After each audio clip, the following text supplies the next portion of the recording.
जी हाँ, कोविड अभी खत्म नहीं हुआ है।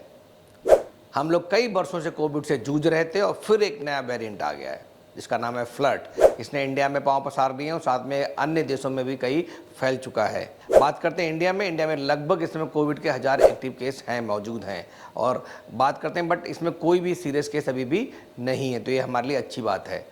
और सिम्टम्स की बात करेंगे तो जैसा हम सब जानते हैं कि जो पहले जो सिम्टम्स कोविड के होते थे बिल्कुल सेम वैसे ही सिम्टम्स हैं, कुछ अन्य नहीं है। जैसे फीवर होना, कफ होना, सोर थ्रोट होना, सर दर्द होना, हाथ पैर में दर्द होना, थकावट होना, लॉस ऑफ टेस्ट है, लॉस ऑफ स्मेल है, ये भी कुछ केसेस में रिपोर्ट हो रहा है। तो ये बिल्कुल पुराने सिम्टम्स हैं, इसमें नया कुछ भी अन्य चीज़ में शामिल नहीं है। इसमें रिस्क फैक्टर की बात करते हैं तो जैसा हम पहले जानते थे, रिस्क में वो लोग जिनको कोमॉर्बिडिटीज़ हैं, जिनको डायबिटीज़ है, हाइपरटेंशन है, अस्थमा है, हार्ट फेलियर है, किडनी ट्रांसप्लांट है, डायलिसिस पे हैं, HIV पेशेंट्स हैं, कैंसर पेशेंट्स हैं, इम्यूनोसप्रेसेंट्स में हैं, या जो सीनियर सिटीजन्स हैं, प्रेग्नेंट लेडीज़ हैं, ये लोग हाई रिस्क पे हैं अगर इनको कोई सा भी कोविड वायरस होता है, चाहे वो कोविड फ्लड हो या कोई अन्य वायरस हो, जैसा हम पहले भी जानते हैं। फ्लड को कैसे जांच करेंगे? सेम वही टेस्ट है RT-PCR जैसे हम पहले करते थे, जिसमें जीनोमिक सीक्वेंसिंग देखते हैं पॉजिटिव टेस्ट की, और उसके बाद पता लग जाता है कि ये कौन सा वेरिएंट है, फ्लड है या नहीं। मतलब पहले नॉर्मल RT-PCR होता है, उसके बाद जीनोमिक सीक्वेंसिंग करनी पड़ती है, जो इंडिया में भी कई सारी लेबोरेटरीज में अवेलेबल है। ट्रीटमेंट की बात करें तो कोई भी अभी इसके लिए स्पेसिफिक ट्रीटमेंट नहीं है, बिकॉज सिंपल वायरल इलनेस है। जैसा हम बात कर रहे हैं तो इसमें जो सिम्टम्स होते हैं फीवर, कफ, सोर थ्रोट के लिए सिम्टोमेटिक और सपोर्टिव इलाज देते हैं।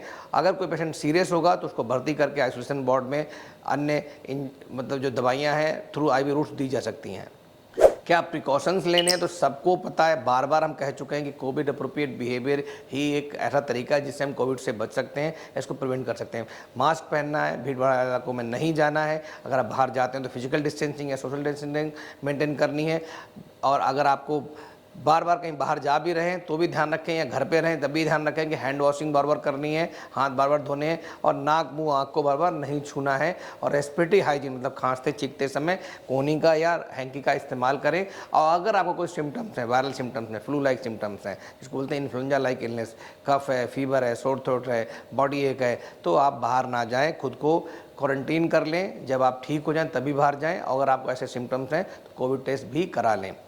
अगर बात करते हैं प्रिवेंशन की, तो कोविड वैक्सीनेशन के बारे में बहुत सारी भ्रांतियां फैलाई जा रही थी। मैं फिर बोलूँगा, कोविड वैक्सीनेशन बहुत इंपॉर्टेंट वैक्सीन है। अगर आपको बूस्टर डोज की गाइडलाइंस आती हैं तो बूस्टर डोज लगवानी चाहिए, इससे कोई नुकसान नहीं है।